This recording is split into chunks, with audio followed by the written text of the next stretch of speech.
Luxurious. இது நம்ம family. எல்லா மாநில தலைவர்களும் திரு மோடியை எதிர்க்கிறாங்க. காங்கிரஸும் மாநில கட்சிகளோடு நிற்கிறாங்க. அந்த அளவில் பாஜகவுக்கு நெருக்கடி அப்படின்னு இதை பார்க்கணுமா? இல்லை எல்லா மாநில கட்சிகள் காங்கிரஸோடு சேர்ந்து எதிர்க்க வேண்டிய அளவுக்கு மோடி வலுவா இருக்கார் அப்படின்னு இதை பார்க்கணும். இல்லை, முதல்ல வந்து இது மோடி வெர்சஸ் த ரெஸ்ட்னு ஒரு பைனரியை ரெடியூஸ் பண்ணுறதே வந்து ஒரு தப்பு தான். நீங்கள் யாரும் வந்து தனிப்பட்ட மோடி அவருக்கு எதிரான ஒரு தேர்தல்லாம் இது கிடையாது. இல்லை, பைனரினா நான் இப்படி சொல்கிறேன், ஸ்டேட் வைஸ் பைனரி தானே. ஸ்டேட்லேயும் நான் சொல்கிறேன், மோடின்ற தனிநபரை அடையாளப்படுத்தணுன்றது பாஜகவோட விருப்பம். அதை அப்படி பார்க்க வேண்டிய அவசியமே இல்லைன்றான். ஏன்னா இவர் நீங்களே சொன்னீங்க இல்லையா, ஒவ்வொரு மாநிலத்திலையும் இப்போ திமுக ஆகட்டும், திரு பினராயி விஜயன் ஆகட்டும், இங்கே சித்தராமையா ஆகட்டும், எல்லா இடத்துலையும் மம்தா பானர்ஜி, அரவிந்த் கெஜ்ரிவால், இவர்கள் எல்லோருமே வைக்கக்கூடிய முழக்கம் என்பது மோடி மற்றும் அமித்ஷா இவர்கள் எல்லோரும் தாங்கி இருக்கக்கூடிய ஒரு கொள்கைக்கு தான், சித்தாந்தத்தை. அந்த சித்தாந்தத்தை தான். நீங்கள் நிதி பகிர்வாகட்டும், இல்லை மாநில உரிமைகளாகட்டும், இல்லை மத சார்பின்மை ஆகட்டும், பல்வேறு விஷயங்கள், சமூக நீதி, சரி, அந்த சித்தாந்தத்தின் முகமாக திரு மோடி தானே இருக்காரு. அது அப்படி வந்து பாஜக அதை விரும்புது. அந்த பிரசிடென்ஷியல் ஃபார்ம் ஆஃப் எலெக்ஷனாக கொண்டு போகணும், காட்சிப்படுத்தணும்னு நினைக்குது. அதுல அவர்கள் ஒரு விதத்தில் அவர்களுடைய ஹெட்லைன் மேனேஜ்மெண்ட்ன்றது வந்து உண்மையிலேயே ஒப்புக்கொள்ளத்தான் வேண்டும், சிறப்பாக இருக்கு. அதுல அந்த பிம்பத்தை உருவாக்குறதுல வந்து அவர்கள் ஓரளவுக்கு வெற்றி கண்டு இருக்காங்க. சித்தாந்தத்தை முன்னிறுத்தினா, பாஜக முன்னிறுத்தினா எதிர்கட்சி எளிதா வீழ்த்திடும். சித்தாந்தத்தின் முகமாக திரு மோடியை முன்னிறுத்தினா அவர் ஆளுமை முன்பாக எதிர்கட்சிகள் குறைவாயிடும். அப்படி யோசிக்குதா பாஜக? நிச்சயமா வந்து நீங்க அதுக்கு உதாரணம் வந்து நீங்க அது வெற்றி பெற்றதா இல்லையா அப்படின்றது அது டிபேட்டபிள் இஷ்யூ. ஆனால் இந்த கடந்த சில ஆண்டுகளில் ஒரு பேக் ஃபுட்ல அஜெண்டா செட் பண்ற இடத்துல பாஜக இல்லாமல் ஒரு ரியாக்ஷனரியா எதிர்வினையாற்றக்கூடிய சூழல் இருந்தது. வந்து நிதிஷ்குமார் அவர்கள் வந்து அந்த காஸ்ட் சென்சஸ் பத்தி ஒரு இது போட்டார் இல்லையா, அந்த விஷயம் பேசினப்போ பாஜக முதல் முறையாக வந்து ஒரு ஸ்டிக்கி விக்கெட்ல இருந்தாங்க. அவங்க வந்து இல்லை நாங்கள் எதிர்க்கலன்னு ஒரு பக்கம், இல்லை இதற்கு நாங்கள் தான் கிரெடிட் எடுப்போம்னு சொல்லி அந்த மாநிலத்தினுடைய பீகார் மாநில பாஜக தலைவர் பேசுவதாகட்டும். அப்போது ஒரு கொள்கை சார்ந்த விஷயம், மக்களோட ஆழமான ஒரு கனெக்ஷன் இருக்கக்கூடிய விஷயங்களை எழுப்பும் பொழுது அது வந்து நிதி பகிர்வாகட்டும், இல்லை வேலையின்மை, இல்லை விலைவாசி உயர்வு, இது போன்ற விஷயங்கள் அந்த ஜன் விஸ்வாஸ் யாத்ரால பல்வேறு விஷயங்களை வந்து எழுப்பினார் இல்லையா தேஜஸ்வி யாதவ். அதே விஷயங்களை அகிலேஷ் யாதவோ, சீதாராம் யெச்சூரி அண்ட் கார்கே அண்ட் காந்தி பேசுறாரு இல்லையா, ராகுல் காந்தி, அந்த விஷயங்களை பேசும் பொழுது, அதிகமாக பேசும் பொழுது அவங்க பேக்ஃபுட்ல போறாங்க பிஜேபி. நீங்க பாஜக விரும்புகிறது என்னன்னா, இப்ப இது இப்படிதான் இவர் சொன்னார் இல்லையா, ஆராசா இங்க பேசி விட்டார், ஆராசா இங்க பேசுறாரு, ஏதோ ஒரு டிஸ்ட்ரிக்ட்ல பேசுறாரு. அது ஏன் வந்து உத்தரப்பிரதேசத்தில் எதிரொலிக்குதுன்னா இதுதான் பாஜக விரும்புது. அது அவர்களுக்கு வந்து நீங்க பிளேயிங் டு தேர் ஸ்ட்ரென்த், அதை தான் அவர்கள் விரும்புகிறார்கள். அப்புறம் டிகே சுரேஷ் பேசிட்டாரு, இந்தியா என்ற நாடே இருக்காதுன்னு பேசிட்டாரு, ஆராசா பேசிட்டாரு பேசுவது, இல்லை சனாதனம் குறித்து அன்று உதயநிதி பேசினது இன்றும் பேச விரும்புவது, இது எல்லாமே இதைத்தான் வந்து எதிர்த்து முன்னிறுத்தணும் அரசியல் அப்படின்னு சொல்லி வரக்கூடிய தேர்தல் களத்தை அதை வைத்து உருவாக்கணுன்றது பாஜகவுடைய திட்டமிடல். மோடி அவர்களும் சரி, அமித்ஷா அவர்களும் சரி, எல்லோருமே அதை தான் விரும்புறாங்க. தேர்தல் பயணம் கொடுக்குதா அவங்களுக்கு? அது வந்து ஒரு பாக்கெட்ல அவங்க ஆல்ரெடி இருக்கக்கூடிய இடங்கள்ல வந்து ஒரு சில ஒரு மட்டத்தில் அவருடைய ஆதரவு மட்டும் இருக்கு இல்லையா, அங்க வந்து பயன் தருது.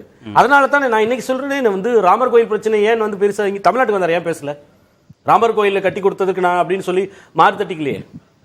மித்த இடங்கள்ல இல்ல, நான் சொல்வது வந்து உத்தரப்பிரதேசல பேசுறதோ இல்ல மித்த இடங்கள்ல பேசுவது போல இங்க வந்து தென்னிந்தியாவுக்கு வந்து அந்த அளவுக்கு பேசுறது இல்லையா, அந்த வீச்சு இல்லையே. நினைக்கிறாங்க வட இந்தியாவிலேயே ராமர் கோயிலுடைய அந்த தாக்கம் இருக்கு, அந்த கட்டி முடித்தோடைய தாக்கம் வந்து பெரிய வீச்சு இங்க இல்லைன்றதுதான் இப்போ பிரசாந்த் கிஷோரே அதான் சொல்றாரு. மோடி அவர்களுக்கு வந்து அட்வான்டேஜ் கொடுக்கக்கூடிய அவரே வந்து அதனால் புதிதாக கிடைக்கக்கூடிய செல்வாக்கோ வாக்கோ எதுவுமே கிடையாது அப்படின்றாரு. ஆனா நீங்க வட மாநிலங்கள்ல ராமர் எடுபடுற மாதிரி தமிழ்நாட்டுல எம்ஜி ராமச்சந்திரன் எடுபடுறதாக நினைக்கிறேன். அதுதான் சொல்றேன், அதிமுகவுடைய தலைவர்களை இறைவல் வாங்கி தான் வந்து பாஜக கால் ஊன்றுவதற்கு விதை போடணும்ன்றதே மோடி அவர்களே நினைக்கிறார். அதுதான் இந்த கலை யதார்த்தம். கன்னியாகுமரி மண் எடுத்து பூசிட்டு போய் தான் நான் ராமர் கோயில் திறந்தேன்னு பேசினாரு. நான் தான் மொழிபெயர்ப்பு ரைட்டு.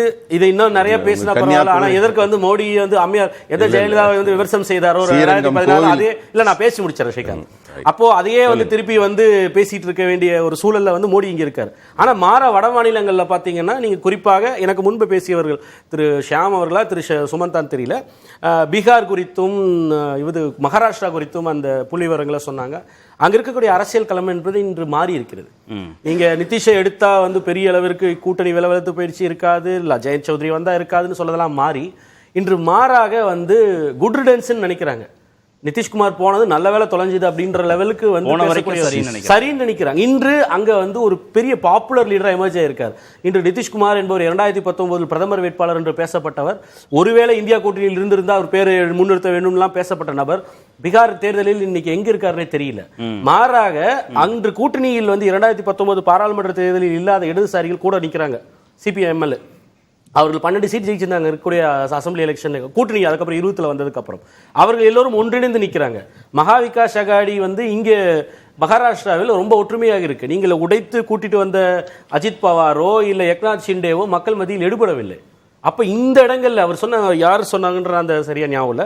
அப்போ அந்த போன தடவை பெற்ற சுமன் சொன்னார். அப்போ அந்த 48ல 41 சீட்டு இல்ல 40ல 37 சீட்டு பெறுவதெல்லாம் இந்த முறை வாய்ப்பு இல்ல. அப்போ ஒவ்வொரு இடத்துலயும் அந்த இடங்கள்ல இல்ல மேற்கு வங்கத்துல 18 சீட்டு 42ல பெறுவதற்கான சாத்தியக்கூறுகள் மிக மிக குறைவா இருக்கு. ராஜஸ்தான்ல, உத்தரப்பிரதேசத்துல, மத்திய பிரதேசத்துல இன்னமும் 50% அளவுக்கு பாஜக இருக்குது. அதனால எவ்வளவு கட்சிகள் ஒன்று சேர்ந்தாலும் பெரிய அளவுல அந்த தேர்தல் நடந்தப்போ அந்த 50% எடுத்தப்போ இந்த கூட்டணின்ற ஒன்று உருவாகல. அன்று மம்தா வேற, எல்லோருமே நிதிஷ் வந்து அந்த கூட்டணியில இருக்காரு, ஆர்ஜேடி எல்லோருமே தனித்தனியாக நிற்கக்கூடிய ஒரு தேர்தல். காங்கிரஸோடு ஒரு சில பார்ட்னர்கள் மட்டும் தான் இருந்தாங்க. நீங்கள் சொல்லக்கூடிய அரவிந்த் கெஜ்ரிவால் இல்ல. இன்னைக்கு 12-13% இருக்கக்கூடிய அரவிந்த் கெஜ்ரிவால் காங்கிரஸோடு இணைந்து வந்து குஜராத்ல போட்டிடுறாரு. எந்த அளவிற்கு வந்து காங்கிரஸ் இறங்கி வந்திருக்குன்னா, குஜராத்தில் பரோச் தொகுதியை வந்து விட்டு கொடுக்க தயாராகி விட்டு கொடுத்துருச்சு. அது அகமது பட்டேல் அவர்கள் இந்திரா காந்திக்காக விட்டு கொடுத்த ராஜினாமா செய்த சீட்டு இன்றளவும் வந்து அவர்கள் இந்த தொகுதி கொடுக்க முடியாது என்று சொன்ன சீட்டு. அதை அவர் அகமது பட்டேலுடைய மகள் கேட்கிறார். அந்த தொகுதியை ஆம் ஆத்மி கட்சிக்கு விட்டு கொடுத்திருக்காங்க அந்த சீட்டை. அந்த நிலைக்கு பாஜகவை தோற்கடிச்சா போதும் அப்படின்னு அந்த கட்சிகள் அதை நீங்க எப்படியாவது தோற்கடிச்சா நினைக்கலாம், எப்படியாவது இந்தியா கூட்டணியை வலுப்படுத்தினா போதும்னு நினைக்கலாம். நீங்க தொடர்ந்து வந்து ரியாக்ஷனரியாவே வைக்க வேண்டிய அவசியம் இல்லை. அந்த நிலைக்கு இங்க போயிருக்கிறதுனால அந்த மிரட்சி வர்றதுனால தானே சரி இந்தியா கூட்டணி அவ்வளவு பலவீனமா இருக்குன்றீங்களா? அப்புறம் எதுக்கு தேடி தேடி வந்து நிதிஷ்குமாரை கூட்டு வர்றீங்க, ஜெயந்த் சௌத்ரி கூட்டு வர்றீங்க? நீங்க உங்களுக்கு காலங்காலமா எதிர்த்த கர்பூரி தாக்கூருக்கு அவருக்கெல்லாம் வந்து சரண் சிங்குக்கெல்லாம் கொடுக்குறேன்னு சொல்லி எதற்கு பாரத் ரத்னா தேடி போய் கொடுக்குறீங்க? உங்க சித்தாந்தத்தோட நேரடி முரண் கொண்ட தலைவர்களை தேர்ந்து ஆனர் பண்றன்றதெல்லாம் எதற்கு வருது?